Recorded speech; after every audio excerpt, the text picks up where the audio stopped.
Hi guys, and welcome to another Watch Geek video. Today we're taking a look at the new Vario Versa dual time reversible watch. One of the very few on the market that is an alternative to the JLC Reverso and the Cartier Tank Basculante. Now if you follow my channel, you know I actually own the Reverso Duo Phase. That's been with me for like 4 years. And this watch is one of the favorite in my collection. It's one where the honeymoon phase simply never ended. Even though it's been with me for 4 years, it still brings a smile to my face every time I strap it on. It is really that good. So naturally I was interested in this when Vario offered it. Now this one is slightly smaller than the Reverso at 25.5 in width and just under 40 millimeters lug to lug, whereas this one is, I believe, 26 by 42 or 3. So I was at first disappointed in Vario when I took the watch out and put it on the side, because while the Reverso is 10 millimeters in thickness, I believe even under 10, this is 12, which combined with a smaller size and this slab size, so it has no curvature, appeared very chunky and very thick, too thick for its size. But then I realized after I started wearing it that I was looking at it wrong. You see, I was constantly comparing it to the Reverso, which is a very elegant piece, very dressy piece.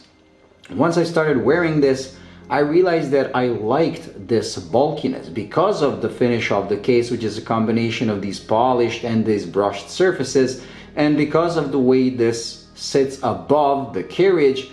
It kind of reminded me of a tank, but not Cartier tank, but an actual tank. And I started liking the bulkiness because the watch itself is pretty small. Now on my 6.5 inch wrist, it looks pretty much perfect. But if you have a larger wrist, it might appear too small. So this additional thickness actually gives it more wrist presence. So I actually started liking the very feature that I hated the first time when I laid my eyes on the watch. Now the watch itself reverses on the middle, so it has a center swivel, so once you push it down, as you can see, you can turn the other face. This version is a silver and black one. They also do a reversible one where this is white or silver and this side is like dark gray. Now the black side is much more elegant. It's made out of enamel and it's very simple, while this one uses a classic dial, but it's actually a two-tone dial, where the middle one is like polar white and these the outer edge with the numerals is actually brushed and it's silver in color. Now in some lighting conditions they appear almost identical, but get it at a different angle and all of a sudden they become very much different, and that's something I actually like. It adds like another dimension and playfulness to the dial. This side has these blued hands that look translucent, like they're made out of glass, but they're probably plastic. And under macro they show some uneven details at the base of the hands, but because the watch is so small, this is something you're gonna require like a very powerful macro lens or loop to actually notice it. To the naked eye, everything seems perfect. Now the watch is powered by two Ronda Slimtec movements that are completely independent of each other. So you have one that is set up here with the crown at 12 o'clock, and as you're starting to turn it, as you can see, you have this middle section that's screwed to the carriage, and then you have the other movement with its own crown at 12 o'clock. That means that these two movements are not in sync like the mechanical movement on the Reverso, which in one way is a bad thing because that means the minutes are not in sync, but in another it's a positive thing because that means you can track even those odd time zones where the minutes are, where the difference between your time zone is not a full hour. With the Reverso and most other GMT watches, you can only track time zones that are within a full hour of your time zone. Since these two are completely independent, you can set them up however you want, so you can track any time zone in the world.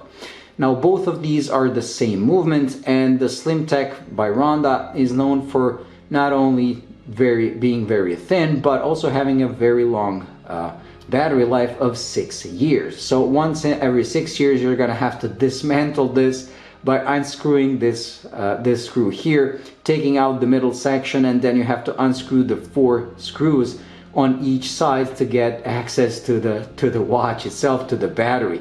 which is a pretty complicated thing, so it's a good thing it's a six year battery life. The watch comes on an Italian leather strap, and to be honest, it's one of the best straps I've ever tried. Because it has no padding, I realized that I actually now prefer straps without any padding.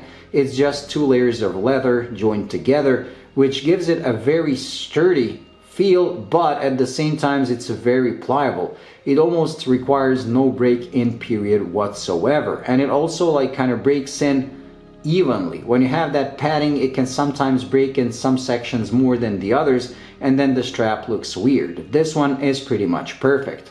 Now when it comes to the buckle, you have this 2 folding butterfly clasp, which is pretty good, but they also include a regular tang buckle, which is a good thing because if you have a small wrist like mine, these can sometimes feel and look weird, so I'm glad they included the option of a tang buckle.